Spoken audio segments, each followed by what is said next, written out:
Good morning everyone. So ayan guys, it's me again, Cecil Reyes po.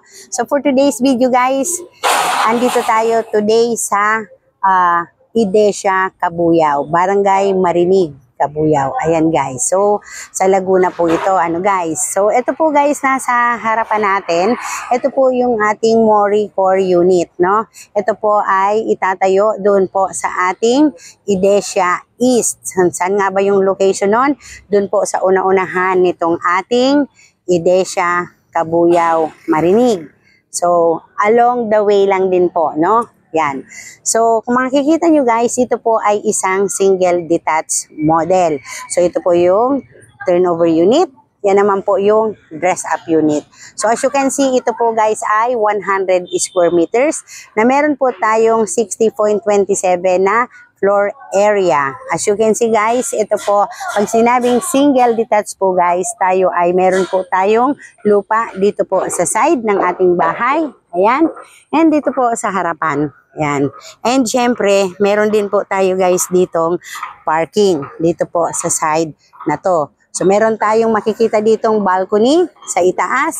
Doon po sa gilid, meron pa po tayong setback na 2 meter setback sa likuran. Ito po yung kulay ng bahay natin. No? It's minimalist.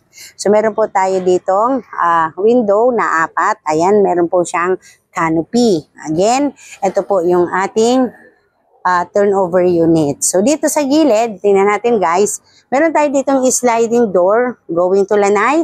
Ito po guys, meron tayong tinatawag na canopy. Ayan, lakad tayo dito sa gilid. Makikita po natin guys dito, ay meron pa po tayo ditong 2 meter setback sa likuran. Ayan guys, yung ating canopy. No? Yan po yung likod ng bahay natin. Ngayon, papasukin natin guys, ano nga ba Ma'am Sel, ang ating turnover unit? Yan. So, ito po yung ating 2-story single detached, 100 SUM, 62.70 ang floor area. And then yung ating provision for living, dining, and kitchen area. Provision for 3 bedrooms, service area, toilet and bath, carport. So, ito po yung ating pintuan. Pasukin natin guys. Ganda, di ba? Kulay brown. And as you can see, ito po yung mga bintana, 1, 2, 3, and meron din po tayo dito mga saksakan na, nakapaint na po yan. No? Dito po natin ilalagay yung sofa. Wala pa po siyang tiles, wala pa po itong ceiling. So, depende po sa inyo. Ito po, dito ilalagay natin yung table, no? Para sa ating dining. And ito naman yung ating lababo. I-improve na lang yan. Ito naman po, lagayan ng ref. Ito po yung ating CR upon turnover. Ganyan na po yan, pero kayo na po bahalang magpasiling.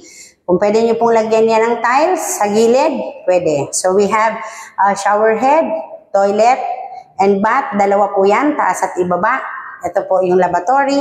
Ito po yung ilalim, pwede pong gawing storage. Ito naman po guys yung hagdanan natin. As you can see, ito po ay steel. Yan. Okay? Yan. So, akyatin natin guys para makita ninyo yung ating turnover unit. Yan. So, wala po siyang tiles, wala pong kisame, again, wala pong division. Pero ito guys ay nagawa po itong 3 room. Kanina galing po ako dun sa dress-up model. 3 room po yan. 1, 2, dito po yung master's bedroom. And ito naman po guys yung CR. Ito po yung ating balcony. Ayan, na kung saan galing ako kanina sa ibaba. So, ito yun guys. Ayan, yan po yung ating Yama model. Ito naman po yung ating Yama dress-up. Yun po pala yung ating Sora. So, meron pa po tayo ditong available na Yama na naka RFO unit. Again, ayan guys, thank you so much for watching. It's me again, Cecil Reyes po. Yan, from Brilliant Division. Ayan guys, ako po ay isang sales director ng RCD Pearl Homes Gold Division. Yan. So, 2005 pa po ako nasa real estate guys. And hanggang ngayon, nasa real estate pa rin po ako. Yan. So, sa aking po mga subscribers, thank you so much guys. Yan. Hindi man po maganda yung aking vlog kasi wala pong edit. Ang mahalaga, may parating ko po sa inyo na meron pa po tayong available na RFO unit and meron po tayong binuksan na Idesia East na meron pong itatayo na Yama model, meron po tayong Sora model, meron po tayong Mori na single detached. Konti na lang po guys ang ating Mori single detached yan. Ito po ay PA Hankyu Hanshin, ang ating pong developer. Ayan guys, ayan makikita nyo minimalist. Ayan na po pala guys yung ating update dito po sa location site ng Idesia Cabuyao, Marinig, Cabuyao. Ayan guys, thank you so much for watching. It's me again, Cecil Reyes po. Ayan, please subscribe to my YouTube channel. You can reach me out at my Viber 0921-2626-695. Bye guys! Thank you so much for watching. Digit po tayo guys. PRC license and DSUD. PRC ko po, it's 003481. DSUD ko po, 001295.